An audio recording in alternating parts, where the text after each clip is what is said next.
commitments, even small commitments, we begin to establish an inner integrity that gives us the awareness of self-control and the courage and strength to accept more of the responsibility for our own lives. By making and keeping promises to ourselves and others, little by little, our honor becomes greater than our moods. I just thought that was great. So thank you. So what to expect from the call today? We've already done the check-in and our invocation. And then after that, we'll be doing the what is Life Heals You? What is this company called Life Heals You? And then from there, we'll move on to getting advice and an introduction, an explanation of the pilot program of Life Heals You. And then we'll check out with a checkout question. And then we'll have parting words, and then we will end the call at 12:35. So that is that. Any questions, any upgrades on that, anything you would like to, comment about on that note? Not for me. Sounds good. Okay. So what is Life Heals You? So I was thinking about it in terms of how do I explain this company called Life Heals You, and why did I name it that? And so Life Heals You is made up of 3 divisions, and those divisions are personal advising, organizational, home and office organization, as well as massage therapy. And the reason that I decided to name it Life Heals You, it wasn't even kind of a decision. It just kind of showed up, this name, Life Heals You. And how can we use our life as a vehicle in order to pay attention to what's going on in our life in areas that might need healing, might need kind of bringing it all together so that we feel good. And so Life Heals You came about out of that desire to make our lives feel better, for us to feel better within our lives. And how we can do that is through the different avenues that I already said: massage therapy, professional organizing, and personal advising. And so it's an organization that helps women and encourages women to use the resources in order to find solutions, use their resources and the resources in the world to find solutions to their problems. And so that's how Life Heals You came about and what it's about. And so one of the other ways that Life Heals You brings the community of women together is through this coffee and chit chat, where we gather together. We use our wisdom that each of us have innately to get in touch with what's going on within us.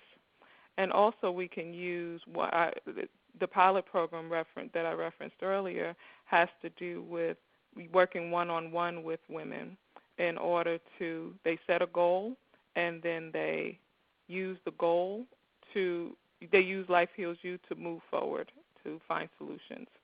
And so in that one-on-one work together with me, I offer very tangible next steps, how to do it. I support and encourage you to do it, and I remind you constantly that you're capable. You're more than capable. You have everything that you need in order to have the life you want to live. And so, for example, I'm working with a client now whose mom hired me to work with him. He's a 25-year-old guy. He's getting ready to graduate from college, and he needed support to move from where he is in the last year of college into his adult life. And he's already an adult, but he's, been living life as a college student. He doesn't know how to balance his checkbook. He isn't really taking care of his financial needs himself. His parents are still carrying much of his financial responsibility, and helping him to make that transition from being a dependent person to an independent person. And we meet once a week, and we do work together to move forward. And so I'll talk more about the pilot program later on, but that's kind of in brief what it is that it does, what we do together. And so that is it for just what Life Heals You is about. And I want to invite say hello to who was that who just jumped on the call. Sounds like two people just jumped on. Jean. Hi, Jean. How are you? And who I am else good. just jumped on? I apologize for being late. I had a invasion of the ants in the kitchen.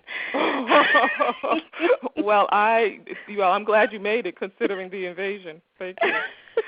And who else just jumped on the call? Hi, it's Jan. Hi, Jan. How are you? Good. How are you? Well, welcome. Also on the call, I'm not sure whether you just heard, Jean is on the call. My mother, Juanita, and Ebony is on the call. Wonderful. Hi, everybody. I'm not going to be able to stay the whole time, so I'm going to mute myself and just be a listener because I'm going to have to make some noise. Okay, no worries. So thank you for coming, and jump in if you can, and if not, just be a silent listener. Thank you. Thank you. All right. Great. So the next section is, so Jean and Jan, we've already covered what Life Heals You is about as a company. And in the next section is around getting advice about an issue that anyone on the call might have, a problem that you're trying to solve. So just the format of it is just to kind of give a brief overview of what the issue is, just one issue that you would like my advice on in terms of moving you forward from where you are, realizing that you're stuck in something and haven't been able to move forward. And I will give feedback as to how you might be able to move from there. So anyway, so if anybody has any thoughts about that or, a question that they would like to pose, I would welcome hearing it. I actually have something, Mom.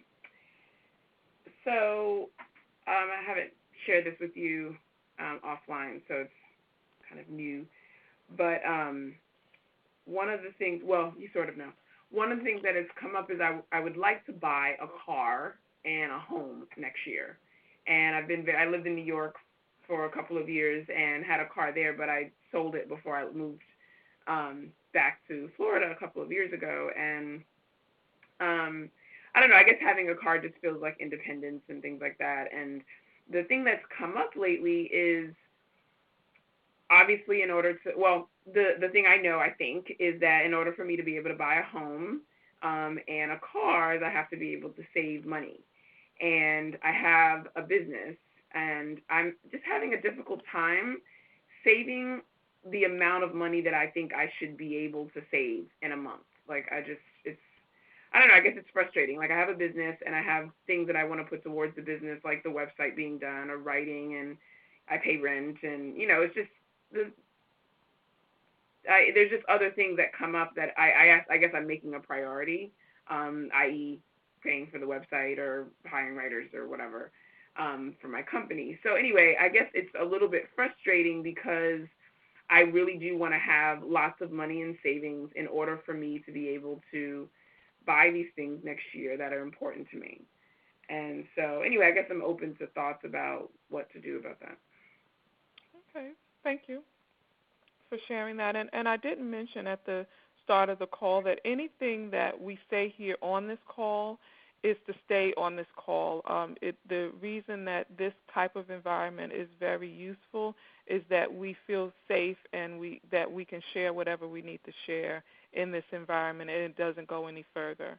And so I just wanted to say that out loud and to remind each of us that what we see here, what we say here, stays here. It's kind of like that, that theme of Vegas. What you see in Vegas stays in Vegas. Same exact thing.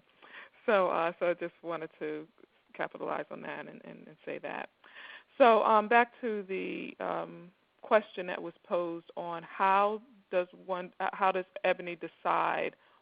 Well, the decision is, and correct me if I'm wrong, is that you want to be able to have money put aside so that you can buy things that you want to buy, i.e. a car and a home. And the finances are not, the amount of financing necessary to live the life that you currently are living and save is limited. Is that accurate?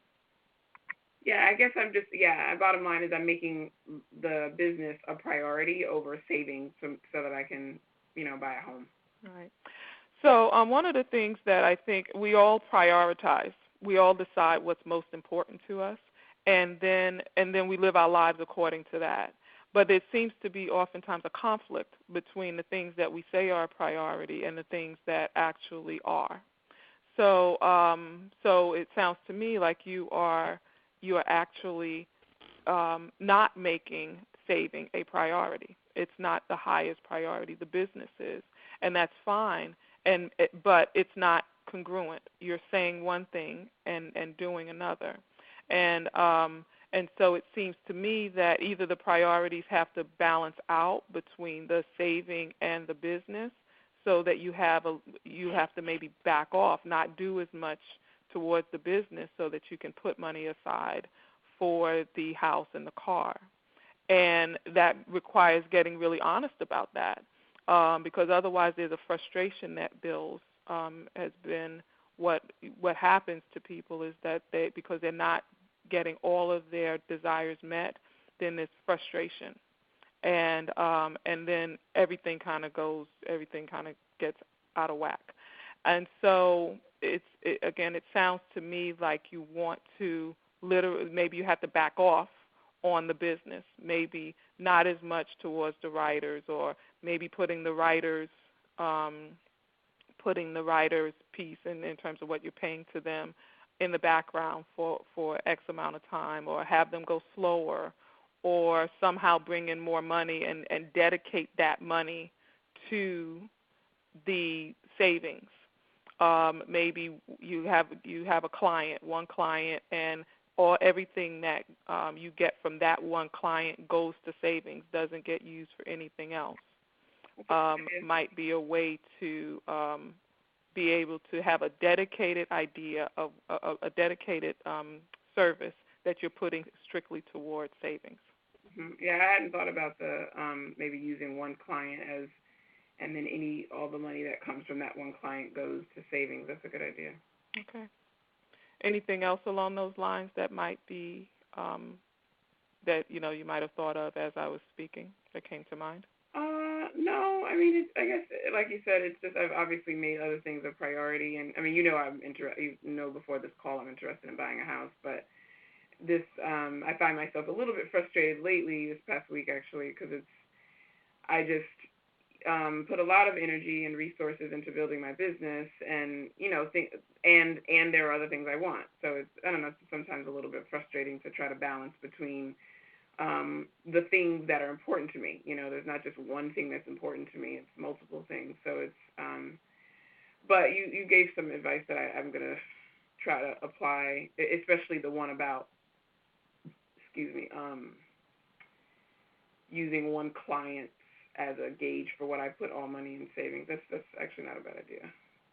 Okay. Yeah, because I think throughout life there's always this balancing act that we're always playing.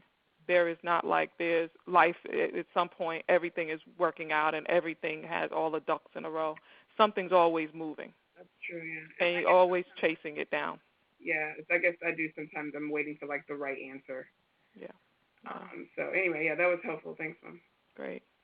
Is there anybody else who has any thoughts in regards to that, or it's something they would like to bring, a challenge that they're facing they'd like to bring? This is Jean. Hi, Jean. Hi. Mine is rather insignificant. It's just a little thing that popped up this weekend, but it's sitting with me this morning. And there is a family gathering tomorrow, Sunday, in New York. It is my mother-in-law's 91st birthday. It's not a big celebration. Last year, 90th was the big one, and